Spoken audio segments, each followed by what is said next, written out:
Hello बच्चों, कैसे हो आप सब। आई होप कि आप सब अच्छे होंगे। मैं Sangeeta from learn hub, the learning platform, जहां पढ़ सकते हैं math science SST absolutely free at learnerhub.com।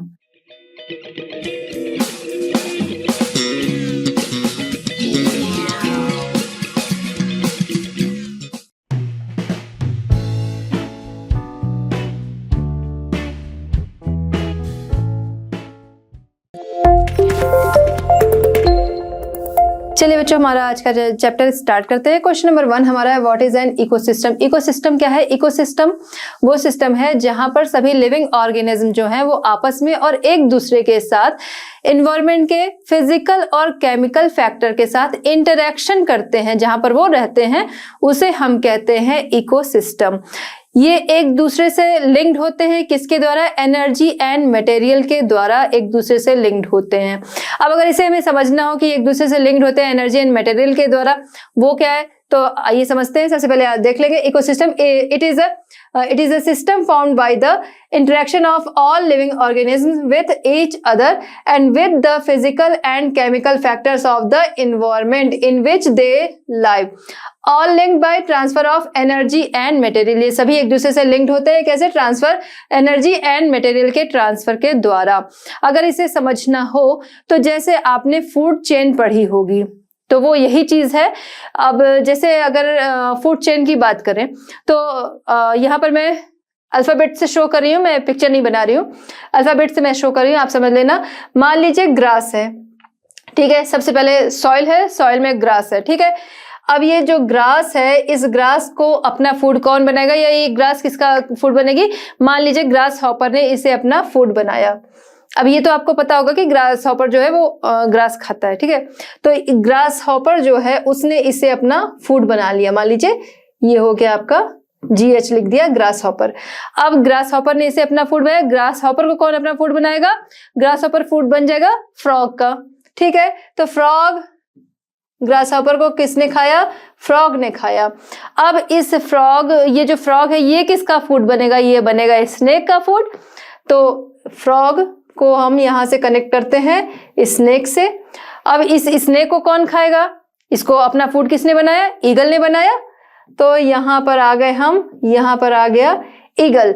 अब ये ईगल की जब डेथ होगी तो क्या होगा? वो मिट्टी में मिल जाएगा, क्योंकि जब उसकी डेथ हुई कहीं भी पड़ा तो क्या होगा? मिट्टी में मिल जाएगा। वहीं पे वो मिट्टी के साथ सड़ेगा उसी में, और उसी में क्या होगा? उससे मिट्टी जो है, सॉइल जो है वो क्या होगी? फर्टाइल होगी। तो ये क्या हुआ? ये मिट्टी के साथ मिल गया। जो मिट्टी, जिस मिट्टी में हम देखे थे कि ग्रास जो है वो उगी थी, तो इससे क्या हुआ? ग्रास को ग्रोथ के लिए फर्टाइल सॉइल मिली, जिससे ग्रास की ग्रोथ जो है वो अच्छी होगी। तो यहाँ क्या देखा हमने? फूड चेन जो है वो इसी तरीके से बनी। Grass, grass hopper, frog and snake, फिर नेक्स्ट है ईगल, और वो ईगल वापस से मिट्टी में मिल गया। वो उस मिट्टी में हम देख रहे हैं ग्रास की ग्रोथ हो रही है, क्योंकि उसे फर्टाइल मिट्टी मिल रही है। तो ये क्या है? ये फूड चेन है। यही हो गया हमारा इकोसिस्टम, जो कि एक दूसरे से लिंक्ड होते हैं एनर्जी एंड मटेरियल के ट्रांसफर के द्वारा। चलिए अब हम देखते हैं इसमें क्वेश्चन नंबर 1 का सेकंड क्वेश्चन। इसमें है, what do you mean by natural environment. Natural environment से आप क्या समझते हैं? नेचुरल एनवायरनमेंट मतलब वो सभी प्राकृतिक चीजें जो कि चाहे जीवित है, चाहे जैव है, चाहे अजैव है, मतलब चाहे लिविंग है, नॉन लिविंग है। नेचर की वो सभी लिविंग और नॉन लिविंग चीजें जो है उसे हम कहते हैं नेचुरल एनवायरनमेंट। जैसे कि अगर हम बात करें कि नदियां हैं, पहाड़ हैं, ये सारी चीजें क्या हैं? ये सब चीजें नॉन लिविंग है। प्लांट्स हैं, एनिमल्स हैं, ये सब क्या है? लिविंग है। ये सभी मिलकर क्या बनाते हैं? नेचुरल एनवायरनमेंट बनाते हैं। तो नेचुरल एनवायरनमेंट क्या है?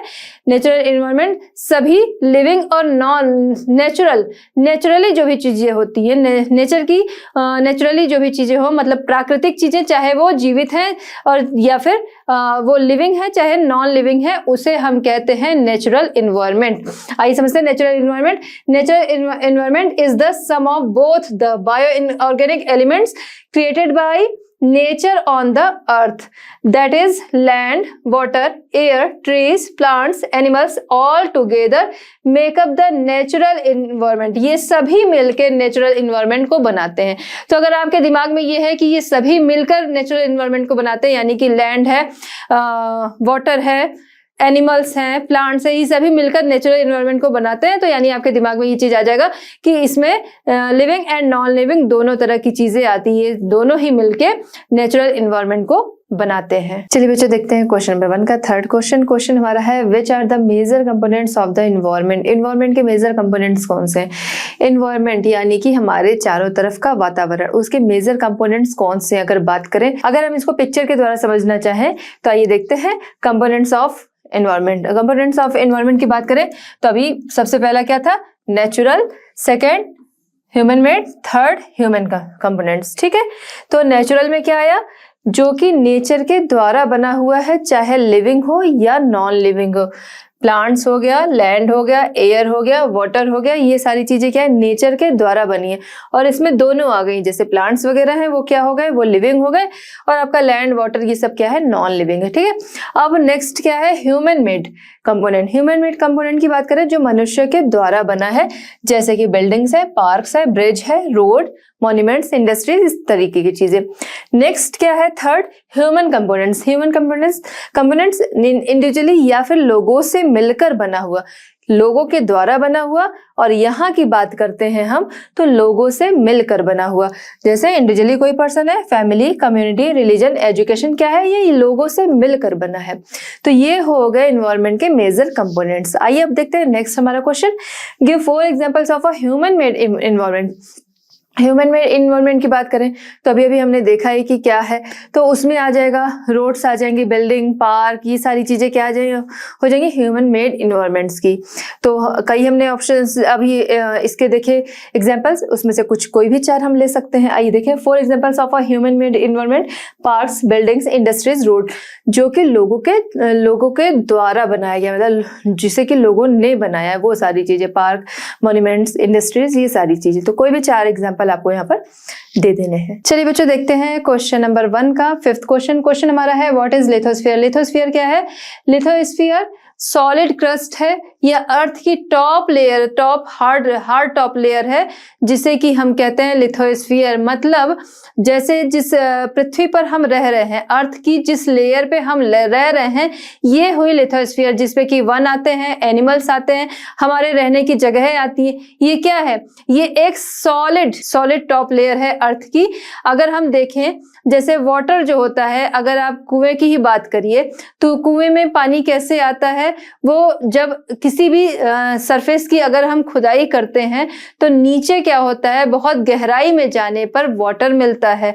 तो नीचे यानी कुछ और है, बट ऊपर जिस पे हम रह रहे हैं वो एक सॉलिड टॉप लेयर है, जिसे कि हम कहते हैं लिथोस्फीयर, जिस पर कि हम रहते हैं।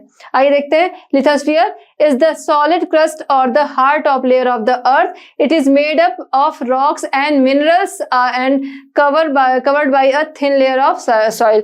ये rocks and minerals से बनी होती है और जिसपे soil की एक thin layer होती है। क्योंकि अगर हम कहें हमारे घर में मार्बल है, हम कहेंगे हमारे रहने के लिए वो है, तो उस पे सॉइल की लेयर नहीं, बट सॉइल की लेयर होती है, बाद में उसको हम दूसरा रूप देते हैं। बट जो अर्थ की टॉप लेयर है वो उस पे वो क्या होगी? उसकी जो टॉप लेयर होगी वो हार्ड होगी और उस पे एक थिन लेयर होगी सॉइल की। नेक्स्ट हम इसमें देखते हैं question number 6, which are the 2 major components of biotic environment. Biotic environment के 2 मेजर कंपोनेंट्स, मतलब हमारे पर्यावरण के 2 जैविक चीजें जो कि लिविंग हैं कह लीजिए। The 2 major components of biotic environment, plants and animals. 2 यहाँ बताने हैं तो प्लांट्स एंड एनिमल्स, बाकी आप ह्यूमन को भी रख सकते हो, बट यहाँ पर 2 बताने हैं तो प्लांट्स एंड एनिमल्स की बात हम करते हैं।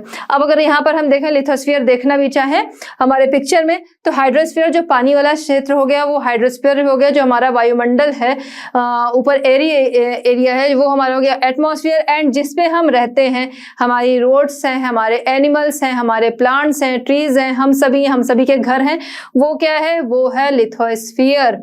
तो ये हो गया लिथोस्फीयर हमारा। चलिए बच्चों देखते हैं क्वेश्चन नंबर 1 का 7th क्वेश्चन हमारा है व्हाट इज बायोस्फीयर। बायोस्फीयर क्या है? बायोस्फीयर की अगर हम बात करें तो प्लांट और एनिमल किंगडम एक साथ मिलकर लिविंग वर्ल्ड या बायोस्फीयर का निर्माण करते हैं। अगर हम डिटेल में समझना चाहें तो बायोस्फीयर क्या है? बायोस्फीयर ऐसा अर्थ का वो नैरो जोन है ऐसा क्षेत्र है या ऐसा नैरो जोन है, अर्थ का वो नैरो जोन है जहां पर एयर, वाटर और लैंड एक साथ मिलकर लाइफ को सपोर्ट करते हैं। कैसे करते हैं? एक साथ इंटरेक्ट करते हैं, लाइफ को सपोर्ट करते हैं। कैसे लाइफ को सपोर्ट करते हैं? अगर मान लीजिए वाटर है, लैंड है, वहां एयर नहीं है, तो क्या लाइफ होगी? नहीं होगी। ये तीनों मिलकर लाइफ को सपोर्ट करते हैं। तो वो जोन जहां पर ये तीनों मिलते हैं उसे हम कहते हैं बायोस्फीयर, जो कि लाइफ को सपोर्ट करते हैं। अगर हम समझना चाहें, ये हमारा पिक्चर है, यहाँ पर क्या है? ये आपका वाटर है, लैंड है एंड एयर है। ये तीनों मिलके लाइफ को सपोर्ट करेंगे। अगर एयर है, लैंड है, वाटर नहीं है, तो भी क्या लाइफ रहेगी? नहीं रहेगी। बिना वाटर के लाइफ नहीं रहेगी। तो इसलिए ये सारी चीजें चाहिए। तो वो नैरो जोन जहां पर ये तीनों जोन चीजें हैं, क्योंकि इससे क्या होता है, ये लाइफ को सपोर्ट करते हैं, तो उस एरिया को हम कहते हैं, उसे हम कहते हैं बायोस्फीयर। तो अर्थ का वो नैरो जोन जहां पर लैंड, वाटर और एयर एक साथ मिलकर लाइफ को सपोर्ट करते हैं, वो हुआ बायोस्फीयर। चलिए बच्चों, हम देखते हैं क्वेश्चन नंबर 2। क्वेश्चन नंबर 2 हमारा है tick the correct answer. Correct answer पर टिक करना है। इसमें फर्स्ट हमारा है which is not a natural ecosystem. Natural ecosystem इनमें से कौन सा नहीं है? A desert, B aquarium and C है हमारा फॉरेस्ट।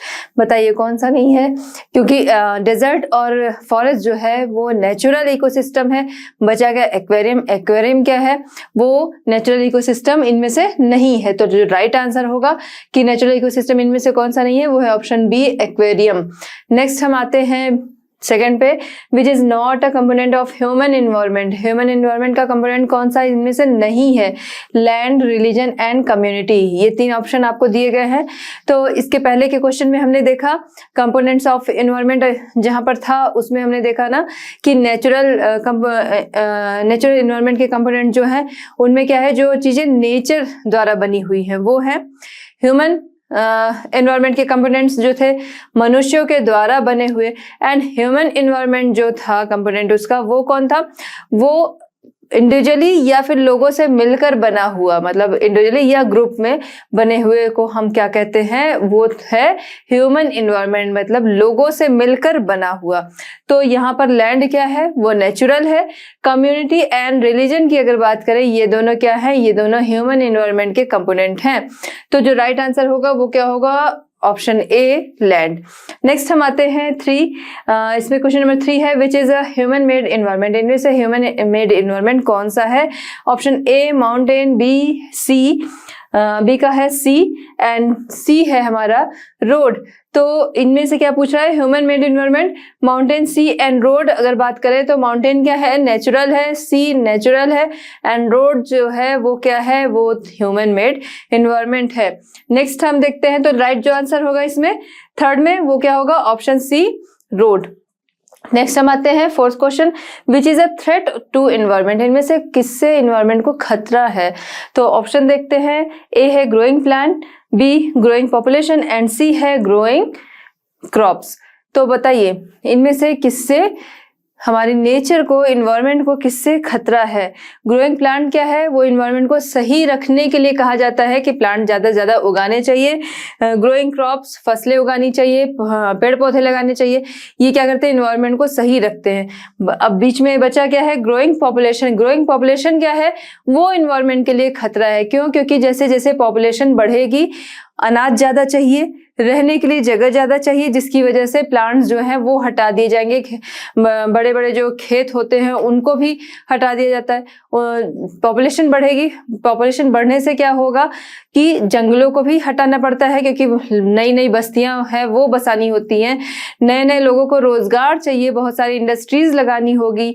इन सब के लिए क्या करना होगा? जंगलों को काटना पड़ता है। जहां पर प्लांट्स वाली जगह होती है कि अच्छी खासी हरियाली होती है, उन जगहों को साफ करके लोग वहां पर शॉप बनवाते हैं, मॉल बनवाते हैं, घर बनवाते हैं, ये सारी चीजें बनती है, ऑफिसेज बनते हैं।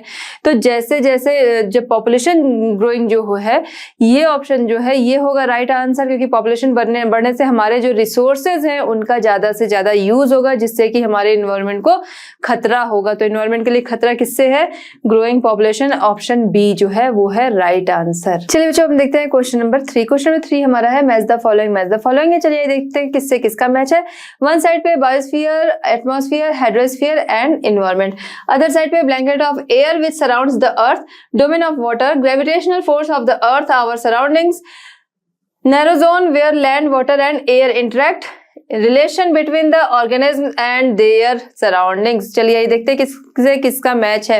कुछ चीजें तो हमारे दिमाग में आ गई होंगी दोनों साइड का पढ़ते ही, क्योंकि पहले हमने कुछ चीजें इनमें से पढ़ रखी है, अभी कुछ पे हमारा डिस्कशन अभी हुआ था, तो वो चीज हमारे माइंड में अभी होगी। तो कुछ को हमने मैच करा लिया, मान लीजिए कभी भी ऐसे क्वेश्चन आते हैं, कुछ हमारे माइंड में तुरंत आता है वो मैच करा लिया, कुछ जो बचा गैस कर लिया, लगभग उसके करीब हमारा आंसर होता है तो सही हो जाता है गेस। और जो लास्ट बचता है, अगर उसका नहीं भी आता, बिल्कुल भी नहीं आता, तो लास्ट बचा आपने उससे मैच करा दिया। बट यहाँ पर देखिए ये इंटरेस्टिंग चीज है कि ये इधर वन साइड पे आपके 4 हैं एंड अदर साइड पे आपके पास 6 हैं। यहाँ पर मैच कराना थोड़ा मुश्किल होगा, लास्ट वाले का जो हम लोग फायदा उठा लेते हैं वो यहाँ पर नहीं मिलेगा। चलिए यही देखते हैं बायोस्फीयर। बायोस्फीयर को किससे मैच करेंगे? अभी पहले हमने देखा बायोस्फीयर अर्थ का वो नैरो जोन जहां पर एयर, वाटर और लैंड एक दूसरे के साथ इंटरैक्ट करते हैं, वो हमारा होता है बायोस्फीयर। तो ई से हम मैच कराएंगे, किससे?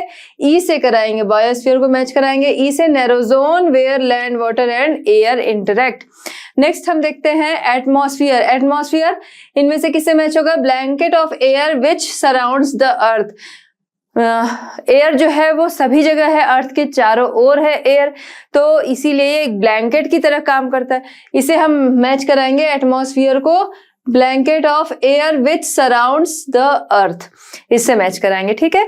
नेक्स्ट हम देखते हैं हाइड्रोस्फीयर। हाइड्रोस्फीयर क्या? जली, अगर उसको हम सिंपल से उसमें समझें तो जली, दिमाग में यही आता है कि जो वाटरी होगा, वाटर से रिलेटेड, तो हाइड्रोस्फीयर क्या हो जाएगा? डोमेन ऑफ वाटर, इसको मिलाएंगे हम ऑप्शन बी। नेक्स्ट है हमारा इन्वायरमेंट। अब तक क्या होता था, लास्ट जो बचा उससे मैच करा लिया, बट यहाँ पर है एक्स्ट्रा हमें दिए हुए ऑप्शंस। तो फिलहाल देखेंगे इन्वायरमेंट। इन्वायरमेंट को किससे मैच कराएंगे? इन्वायरमेंट को मैच कराएंगे आवर सराउंडिंग्स, हमारे चारों ओर का पर्यावरण जो है, वातावरण जो है, वो हमारा इन्वायरमेंट कहलाता है। हमारे चारों ओर जो चीजें हैं, जैसे अगर आपने अभी पढ़ा था कंपोनेंट्स ऑफ इन्वायरमेंट, उसमें क्या है, जो कम्युनिटी, बिल्डिंग्स, ये सारी चीजें भी क्या है, वो भी उसके इन्वायरमेंट के ही कंपोनेंट हैं। तो इन्वायरमेंट हमारे चारों ओर का वातावरण जो है वो इन्वायरमेंट कराएगा। तो इन्वायरमेंट आवर सराउंडिंग्स, चारों तरफ, ठीक है। आई होप कि आप समझ गए होंगे किससे किसे मैच कराना है और क्यों। चलिए बच्चों देखते हैं क्वेश्चन नंबर 4। क्वेश्चन नंबर 4 हमारा है गिव रीजंस। इसमें फर्स्ट है मैन मॉडिफाइज हिज इन्वायरमेंट। चलिए इसका रीजन बताना है। तो मनुष्य अपने वातावरण को या अपने इन्वायरमेंट को मॉडिफाई करता है। इसे समझेंगे कैसे? हाँ, ये बात सही है। मनुष्य की जो लाइफ है, जैसे जैसे उस समय बीतता है, उसकी नीड्स जो है वो बदलती हैं, वो बढ़ती हैं, उसी के अकॉर्डिंग वो अपने एनवायरनमेंट को मॉडिफाई करता है। अगर एक सिंपल सा हम एग्जांपल लेना चाहें तो सबसे पहले हम देखें खेती। जो खेती होती थी पहले क्या, प्लो के द्वारा होती थी, हल से होती थी, बैल और हल की सहायता से खेत को जोता जाता था। आज के टाइम में क्या है, आज के टाइम में ये काम ट्रैक्टर के द्वारा किया जाता है। तो हमने देखा कि मनुष्य ने अपने इन्वायरमेंट को मॉडिफाई किया, उसकी नीड्स बढ़ी, उसने अपने इन्वायरमेंट को मॉडिफाई किया। इस तरह हम बाकी फील्ड्स में भी देख सकते हैं, कम्युनिकेशन में देख सकते हैं, बहुत सारे डेवलपमेंट्स हुए। मनुष्य की जो लाइफ थी वो कैसी थी, मनुष्य एक जगह नहीं रहता था। ह्यूमन जो नेचर था वो क्या था, एक जगह वो नहीं रहते थे, इधर से उधर वो घूमते रहते थे और एक जगह रहना उन्होंने तब तक नहीं सीखा था। समय भी था, उनकी जरूरतें भी थी, उन्होंने खेती करना सीख लिया, पशुओं को पालना सीख लिया, डोमेस्टिक एनिमल्स की बात करें तो, और उसके अलावा वो एक जगह टिककर रहना सीख लिया। तो हमने क्या देखा, उसने अपने इन्वायरमेंट को मॉडिफाई किया, अपनी नीड्स के अकॉर्डिंग मनुष्य अपने इन्वायरमेंट को मॉडिफाई करता है। चलिए समझते हैं। Human beings interact with the environment and modify it according to their needs. अपनी नीड्स के अकॉर्डिंग वो मॉडिफाई करते हैं। We can understand it like this, with time needs grew and became more varied. तो इसमें भी हमने देखा कि खेती के उसमें देखते हैं, जैसा कि अभी एग्जाम्पल में हमने लिया कि उसमें उसने बहुत सारे चेंजेस किए, बहुत सारा परिवर्तन किया। Human learns to grow crops, domestic animals and led a settled life. मनुष्य ने क्या सीखा? खेती करना भी सीख लिया, पशुओं को पालना सीख लिया और सेटल्ड लाइफ जो था उस तरह लाइफ को बिताना सीख लिया, एक जगह रहकर रहना सीख लिया। The wheel was invented, wheel was invented, wheel का जो आविष्कार था वो बहुत ही मनुष्य की बहुत बड़ी, ह्यूमन की बहुत बड़ी अचीवमेंट कही जाती है व्हील का आविष्कार। The wheel was invented, surplus food was produced, barter system emerge, trade started and commerce developed. Trade start हुआ, कॉमर्स डेवलप हुआ। बार्टर सिस्टम, पहले क्या था? बार्टर सिस्टम ही चलता था। कॉइन एंड नोट जो अभी हमारे चलते हैं, ऑनलाइन ट्रांजैक्शन है, वो तो होता नहीं था। पहले क्या था? चीजों की अदला बदली करती थी, जिसे जिसकी चीज की जरूरत है अपनी जरूरत की चीज को अपनी जरूरत की चीज को वो दूसरे से लेता था और उसके जरूरत की चीज उसे दे देता था। तो पहले क्या चलता था? बार्टर सिस्टम चलता था। बाद में हमारे कॉइन्स आ गए, नोट्स आ गए, उसके बाद अब हम देखते हैं कि अब तो ऑनलाइन ट्रांजैक्शंस होते हैं। तो ये क्या है? मनुष्य ने अपनी नीड के अकॉर्डिंग अपने एनवायरनमेंट को मॉडिफाई किया। फिर आगे हम देखते हैं industrial revolution enabled large scale production.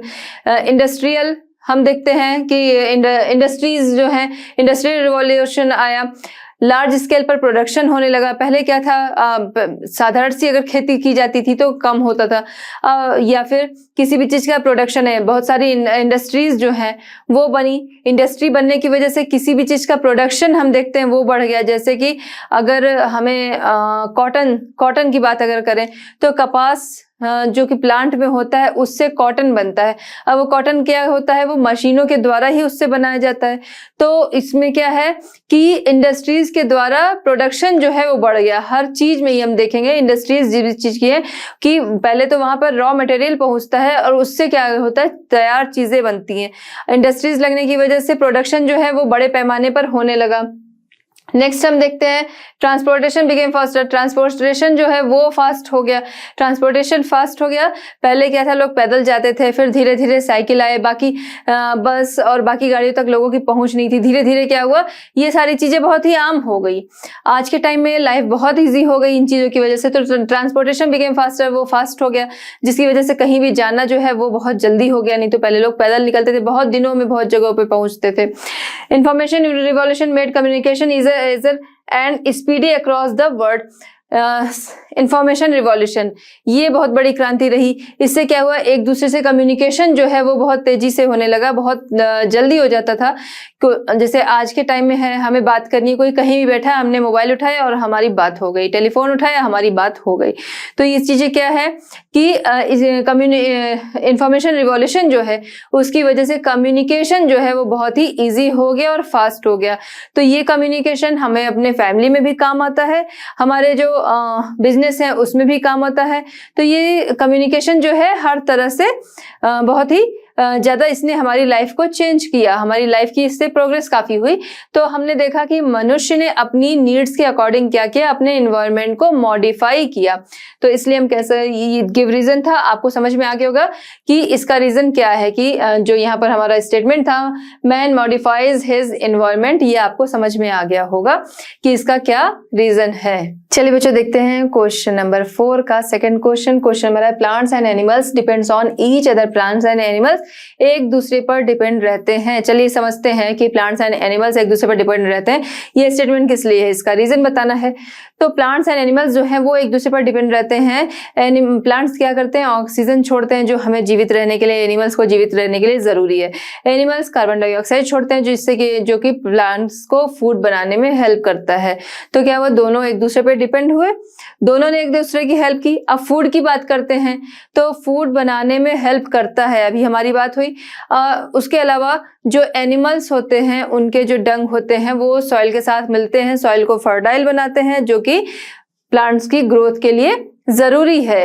Plants की ग्रोथ में वो हेल्प करता है। फूड की बात करें एनिमल्स के लिए, प्लांट्स कैसे वो करते हैं, तो ये तो बहुत ही सिंपल है। ये तो हम हमेशा देखते हैं कि जो एनिमल्स होते हैं वो उनके लीव भी खा सकते हैं, फ्लावर भी खा लेते हैं, स्टेम भी खाते हैं, फ्रूट्स भी खाते हैं।